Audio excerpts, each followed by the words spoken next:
لوگوں کے بڑے بڑے گھروں میں پیسے والے لوگوں کی سوسائٹیز یا جدھر وہ رہتے ہیں، کبھی بھی ایک معاشرے کی یہ پہچان نہیں ہوتی کہ اس کے امیر لوگ کیسے رہتے ہیں۔ معاشرے کی پہچان تب ہوتی ہے کہ اس کا کمزور طبقہ کیسے رہتا ہے، اور جو معاشرہ اپنے کمزور غریب طبقے کا دھیان نہیں رکھ سکتا، دنیا کی تاریخ میں وہ معاشرہ اوپر نہیں گیا۔ جو ہمارے اور دنیا کے سب سے عظیم لیڈر نبی صلی اللہ علیہ وسلم، انہوں نے جو انقلاب دنیا کی تاریخ کا سب سے بڑا انقلاب آیا تھا، جو انہوں نے مدینہ کی ریاست کو ایک ماڈل بنا کے اس کے اوپر ایک دنیا کی تاریخ کا انقلاب لے کے آئے تھے، اس کا بنیادی فلسفہ یہ تھا کہ ایک معاشرے نے احساس کی اپنے اس طبقے کی جو کہ کمزور تھا، جو غریب تھا، معذور تھے، بیوہ تھے، یتیم تھے۔ یہ کبھی پہلے ایسا نہیں ہوا کہ ایک ریاست نے فیصلہ کیا کہ سب سے پہلے پیسہ ہو یا نہ ہو، ان لوگوں کو، اس طبقے کو ہم نے اوپر اٹھانا ہے۔ اور اس کا دوسرا پہلو، اسی بنیاد رکھی گئی تھی اس معاشرے کی، قانون کی بالادستی کے لیے۔ قانون کی بالادستی کا میں بار بار مطلب سمجھانا چاہتا ہوں، جو بھی ہمارے پاکستان میں نہیں لوگوں کو سمجھ آ رہی۔ قانون کی بالادستی کا مطلب یہ ہوتا ہے کہ طاقتور کو قانون کے نیچے لے کے آنا، کیونکہ کمزور تو بیچارہ ویسے ہی، اس کو تو قانون کی اس لیے ضرورت ہوتی ہے، اس کو تحفظ چاہیے طاقتور سے، لیکن جو طاقتور ہے وہ ہمیشہ اپنے آپ کو قانون کے اوپر رکھتا ہے۔ وہ سمجھتا ہے اس کے لیے پریولیجز ہونی چاہیے، وہ ڈاکے بھی مارے تو اس کو قانون کو پکڑنا نہیں چاہیے۔ اور جو بھی، جس کو بنانا ریپبلک کہتے ہیں، بنانا ریپبلک وہ ہوتی ہے جدھر وہ معاشرہ طاقتور ڈاکوؤں کے لیے ایک علیحدہ قانون رکھتا ہے اور کمزور کے لیے دوسرا رکھتا ہے۔ تو یہ دو چیزیں ہوتی ہیں، ایک تو ہم لگے ہوئے ہیں، جد و جہد ہے، یہ بڑی سٹرگل ہے۔ آپ دیکھ رہے ہیں کہ طاقتور قانون کے نیچے نہیں آنا چاہتا، وہ کبھی پی ڈی ایم جیسے یہ کیا تنظیمیں بناتا ہے، یا پی ڈی ایم جیسی الائنسز کرتا ہے۔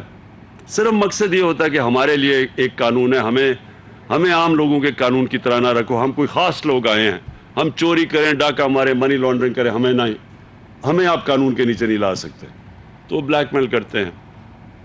اسی طرح شوگر مافیا ہے، لوگوں کو، بیچاروں کو مہنگی چینی، غربت پیدا کر کے، قیمتیں بڑھا کے، اور پیسہ بناتے ہیں، اور پھر نہ وہ ٹیکس دیتے ہیں، نہ وہ ان کے اوپر کچھ کریں، تو وہ پھر وہ بھی کہتے ہیں کہ ہم کوئی خاص لوگ ہیں، اور اس طرح ساری جگہ ایسے مافیا بیٹھے ہوئے ہیں۔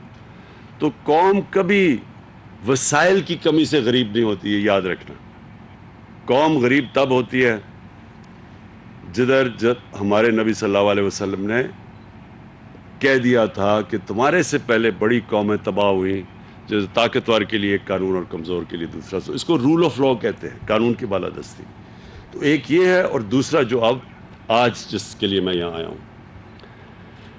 ایک آدمی کی، ایک انسان کی بنیادی ضروریات پوری کرنا ایک سٹیٹ کی سب سے بڑی ذمہ داری ہے۔ ہم نے آج تک کبھی سوچا ہی نہیں کہ جو غریب آدمی ہے، جو مزدور ہے، جو مکینک ہے، جو ویلڈر ہے، جو چھوٹی دکان چلاتا ہے، جو چھابڑی والا ہے، ان کی بھی خواہش ہوگی کہ اب ہمارا اپنا گھر ہو۔ سب سے بڑی چیز ہوتی ہے کہ میں چلے سارا دن محنت کرتا ہوں، جو بھی کرتا ہوں، شام کو ایک ایسی جگہ پہ جاؤں جو میرا گھر ہو۔ یہ سارے انسانوں کے اندر یہ سب سے بڑی خواہش ہوتی ہے، اور سب سے بڑی ایک انسان کو انسیکیورٹی، یعنی ایک خوف ہوتا ہے سب سے بڑا، کہ میرے اور میری بیوی بچوں کے سر پہ چھت نہ ہو۔ یہ سب سے بڑا خوف ہوتا ہے۔ کوئی اندازہ نہیں لگا سکتا کہ جب کوئی برا وقت آتا ہے، مثلا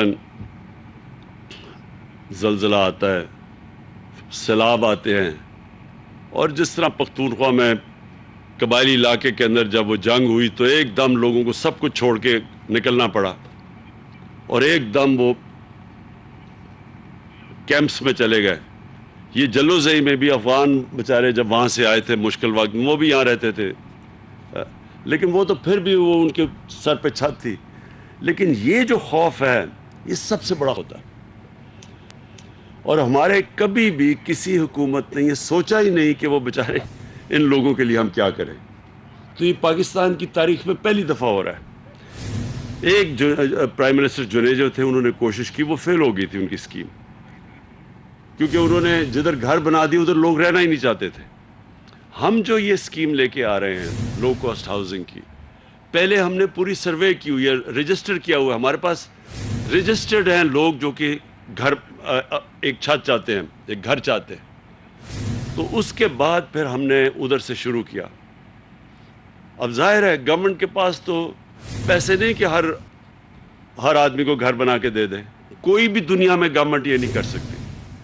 امیر ترین ملک بھی اپنے سارے شہریوں کو گھر نہیں دے سکتے، لہٰذا اس کا ایک ہی طریقہ ہے جو دنیا نے ایک کامیاب ماڈل بنا ہوا ہے، وہ یہ کہ بینکوں کو کہیں کہ قرضے دیں لوگوں کو اپنے گھر بنانے کے لیے۔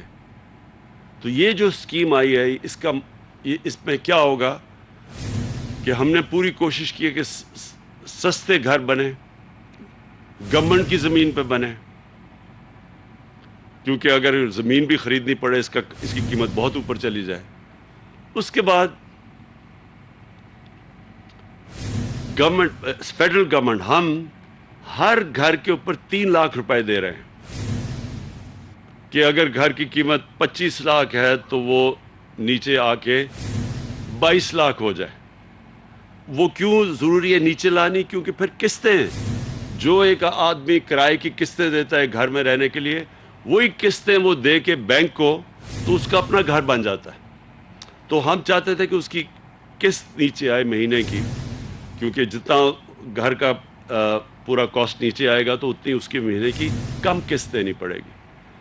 لہٰذا حکومت نے 3 لاکھ روپیہ دیا ہر گھر کے اوپر، اور پھر جو کہ ہمارا نیا پاکستان ہاؤسنگ ہے وہ اس کے ساتھ مل کے یہ کر رہے ہیں، پروونشل گورنمنٹ، پختونخوا کی گورنمنٹ اور نیا پاکستان ہاؤسنگ مل کے یہ کر رہے ہیں، اس لیے 3 لاکھ روپیہ ہر گھر پہ سبسڈی مل رہی ہے۔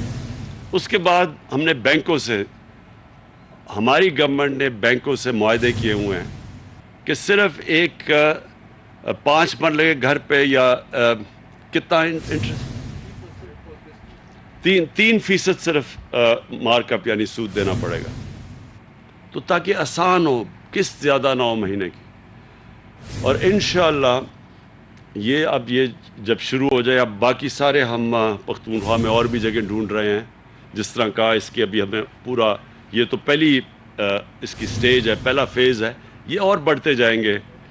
یہ سارا علاقے میں کتنا ٹوٹل آپ کا علاقہ ہے؟ 9,000 کنال، 9,800 کنال۔ سو یہ پہلے فیز پہ بنیں گے اور پھر سارے علاقے کے اندر، اور یہ بھی آپ نے اچھا کیا کہ آپ 4 فلورز اوپر لے کے جائیں گے۔ دیکھیں یہ بھی بہت ضروری ہے ہماری قوم کو سمجھنا کہ ہماری آبادی بڑھتی جا رہی ہے اور ہمارے شہر پھیلتے جا رہے ہیں، اور جس طرح شہر پھیلتے جائیں گے ہمیں پرابلم آئے گا فوڈ سیکیورٹی کا، ہمیں مسئلہ آنے والا ہے کہ ہماری جو زمین ہے جس پہ ہم کاشت کرتے ہیں، اناج اگاتے ہیں، وہ کم ہوتی جا رہی ہے کیونکہ شہر پھیلتے جا رہے ہیں۔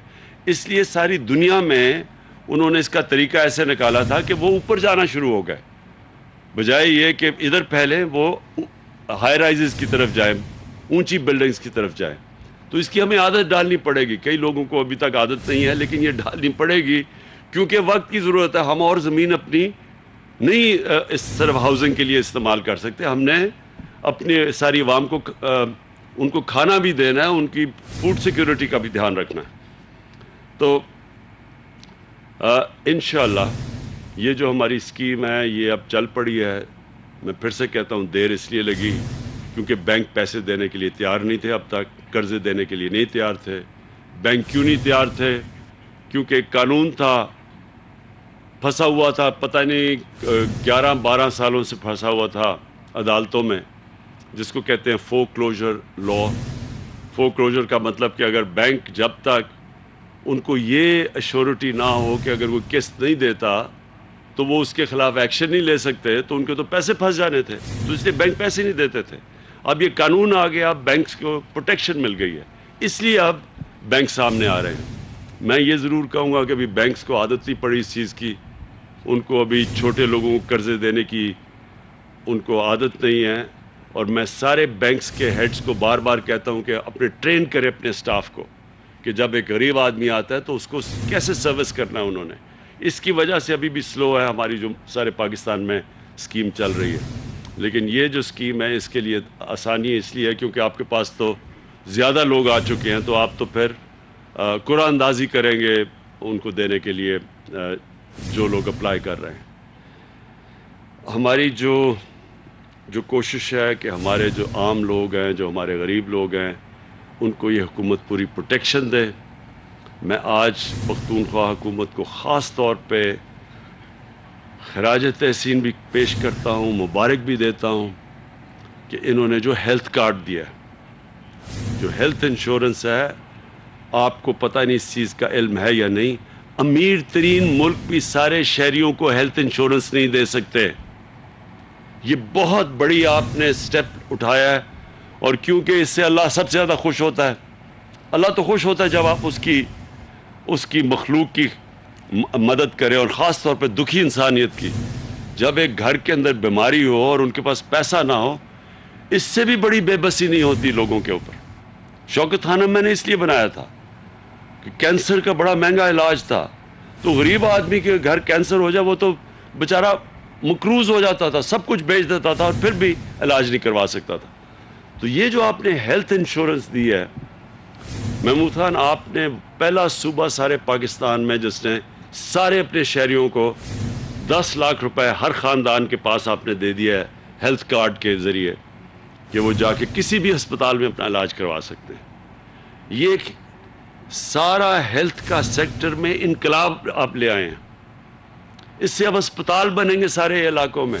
گورنمنٹ تو اتنے ہسپتال نہیں بنا سکتی، ہمارے تو پاس مشکل سے پیسے ہیں جو ہسپتال بنے ہوئے ہیں انہیں صحیح طرح چلائیں، لیکن پرائیویٹ سیکٹر آ کے ہسپتال بنائے گا، کیونکہ اب ہیلتھ کارڈ آ گیا لوگوں کے پاس۔ تو یہاں جلو زئی جیسے علاقے میں بھی جو کبھی کسی نے ہسپتال نہیں بنانا تھا، اب وہ آ کے بنائیں گے، کیونکہ ان کو پتہ ہے کہ لوگوں کے پاس ہیلتھ کارڈ ہے، لوگ پیسہ دے سکتے ہیں ان کو۔ اس سے انشاءاللہ ایک ہسپتالوں کا جال پھیلے گا پاکستان میں، اور پرائیویٹ سیکٹر آئے گا، ان کی اور بھی ہم مدد کر رہے ہیں، سستی ان کو زمینیں دیں گے ہسپتال بنانے کے لیے، ڈیوٹی فری جو پاکستان میں کوپنڈی بنتی وہ بلوائیں گے۔ تو ایک یہ دوسرا آپ کا ہیلتھ کارڈ ہے۔ تیسرا پناہ گاہ ہے، یہ بھی بڑا زبردست کام ہے، اور یہ بھی انشاءاللہ ہماری کوشش ہے کہ سارے پاکستان میں یہ پھیل جائے، کہ مزدور بیچارے جو دور دور سے آتے ہیں کام کرنے کے لیے، دہاڑی لگانے کے لیے، پیسے بنائیں تاکہ اپنے بیوی بچوں کو پیسہ بھیجیں، تو ان کے لیے تو بہت بڑی سہولت ہے کہ وہ آ کے ایک پناہ گاہ میں رہ سکتے ہیں، اور ان کو کھانا بھی وہاں مفت ملتا ہے، وہ ان کو کرایہ بھی نہیں دینا پڑتا، ان کو اچھی وہ نہا دھو بھی سکتے ہیں، اور وہ پھر جو پیسہ بچتا ہے وہ سارا اپنے بیوی بچوں کو دیتے ہیں۔ یہ بھی ایک اللہ کی طرف سے زبردست سہولت ہے، اور اس میں پختونخوا پوری شرکت کر رہا ہے۔ اور میں یہ چاہتا ہوں کہ ابھی سے آپ کو لوکیٹ کرنی چاہیے جگہیں۔ کاظم، آپ کو دیکھنا چاہیے کہ جدھر جدھر بھی مزدور جاتے ہیں شہروں میں، چھوٹے شہروں میں کام کرنے کے لیے، ادھر وہ جگہ آپ کو لوکیٹ کرنی چاہیے، اور یہ بھی اللہ کا کام ہے، اس میں بھی انشاءاللہ اس کی برکت آئے گی ہمارے ملک کے اوپر۔ اور پھر ہم نے اب وہ جو نیا بھی شروع کیا ہے، انشاءاللہ یہ بھی کوئی بھوکا نہ سوئے، کہ ہمارے پاس موبائل کچنز ہوں، جو جائیں سارے، جو پتہ ہو روٹ پہ چلیں ہر روز، جو غریب علاقے ہیں، تاکہ وہ جب وہاں رکتے جائیں، اور جو لوگ بیچارے وہ بیچارہ رات کو بھوکا سوئے۔ تو یہ بھی ایک میری خواب ہے، اور انشاءاللہ یہ بھی جب ہم ریاست مدینہ کی بات کرتے ہیں تو اس میں یہ چیزیں تھیں۔ ریاست مدینہ کے اندر انسانیت تھی، ایک انسانیت کا نظام، ایک فلاحی ریاست بنی تھی۔ پیسے نہیں تھے ان کے پاس تب، لیکن انہوں نے راستہ دکھا دیا تھا کہ ہم نے اپنے ایک انسانیت کا نظام بھی بنانا تھا، اور قانون کی بالادستی قائم کرنی ہے۔ یہ دو چیزیں ہیں جس کی وجہ سے دنیا کی تاریخ کا سب سے بڑا انقلاب آیا تھا وہاں. اور ہم جس طرح علامہ اقبال کہتے ہیں کہ جب بھی ایک مسلمان معاشرہ جب بھی وہ اوپر آیا ہے تو وہ ان دو وہی مدینہ کے ریاست کے اصولوں کے اوپر جا کے تو تب وہ واپس اوپر آئے جتنا بھی نیچے گرتا گیا ہو. اور یہ نہیں کہ صرف مسلمان، جو بھی قوم ان اصولوں کے اوپر چلے گی وہ اوپر آ جائے گی. تو آج جو آپ قومیں اوپر دیکھ رہے ہیں، آپ جب سٹڈی کریں گے ان کو تو آپ کو پتہ چلے گا کہ ان اصولوں پہ چلے گئے ہیں جو کہ مدینہ کے اصول تھے. آپ اسکینڈینیویا میں جا کے دیکھیں، آپ کو حیرت ہوگی. جب محمد عبدو ایک بہت بڑا مسلمان اسکالر تھا، جب وہ پہلی دفعہ گیا یورپ، آج سے کوئی 125 سال پہلے مصر سے وہ گیا، تو اس نے کہا یورپ میں یہاں تو مجھے کوئی مسلمان تو نہیں نظر آئے لیکن بڑا اسلام نظر آیا. اور جب واپس مصر گیا کہتا مسلمان تو بہت ہیں، بہت کم اسلام ہے. تو اللہ کے نے تو اصول بنائے ہوئے ہیں، جو اصولوں پہ چلے گا اللہ کی برکت بھی آئے گی اس قوم پہ، اس قوم کو عزت بھی ملے گی. تو میں آج آپ کو مبارک دیتا ہوں پھر سے، یہ جو آپ نے بہت زبردست جلوزئی میں انیشیٹو کیا ہے. شکریہ. عمران خان کا کہنا ہے کہ جو معاشرہ کمزور طبقے کا دھیان نہیں رکھتا وہ اوپر نہیں جا سکتا. چینی مافیا نے عوام کو لوٹا لیکن خود کو قانون سے بالا سمجھا. ملک کو لوٹنے والے کہتے ہیں ہمیں کوئی نہ پوچھے. ملک کو لوٹنے والے حکومت کو بلیک میل کرتے ہیں. طاقتور قانون کے نیچے نہیں آنا چاہتا. آگے بڑھیں اور آپ کو بتائیں کہ شہباز شریف کی درخواست ضمانت پر سماعت کل تک ملتوی. لاہور ہائی کورٹ کے 3 رکنی فل بینچ نے نیب پروسیکیوٹر کو دلائل کے لیے طلب کر لیا ہے. دوران سماعت نیب پروسیکیوٹر نے دلائل دیے ہیں. اس پر بات کریں گے. ہمارے ساتھ موجود ہوں گے ملک اشرف. ملک اشرف بتائے گا سماعت کے حوالے سے. ملک اشرف آگاہ کیجیے گا سماعت کے متعلق.